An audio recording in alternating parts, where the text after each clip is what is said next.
In today's video, I'm going to teach you how to claim a price adjustment on the Temu platform. Whether you're using the app or the website, I'm here to guide you through each step so you can make sure you're getting the best deal possible. First things first, open up the Temu app on your mobile device or navigate to their website on your computer. Once you're there, you're going to want to find your order history.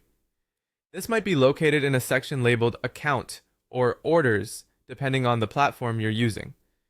If you're not quite sure where to find it, just take a moment to look for any menu options that suggest order tracking or account management. Once you successfully land in your order history, the next step is to pinpoint the specific order you're interested in. Browse through your past orders until you find the one you need, whether it's a recent purchase or something from a couple of weeks ago. If your list of orders is extensive, consider using any available search or filter features to narrow it down. Now that you've selected the right order, keep an eye out for any reference to a price adjustment option.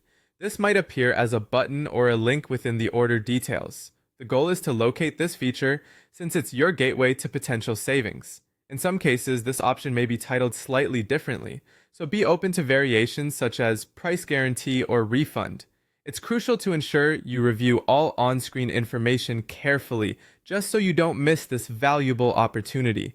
If you're lucky enough to find that your order is eligible for a price adjustment, it's time for action. At this point, follow the on-screen prompts to claim your price adjustment. The process should guide you through any necessary confirmation steps, such as agreeing to terms and conditions or confirming your request. Throughout this, it's important to pay attention to any notifications or email confirmations you might receive, as they typically contain useful information about the status of your adjustment request. And there you have it. You've now learned how to navigate the Temu app or website to claim a price adjustment. By following these simple steps, you can ensure that you're not only aware of any potential savings, but also empowered to claim them when they become available. Remember, every little bit helps, and knowing how to manage your purchases effectively is a great way to make the most out of your shopping experience. Stay tuned for more helpful tips and tricks, and happy shopping!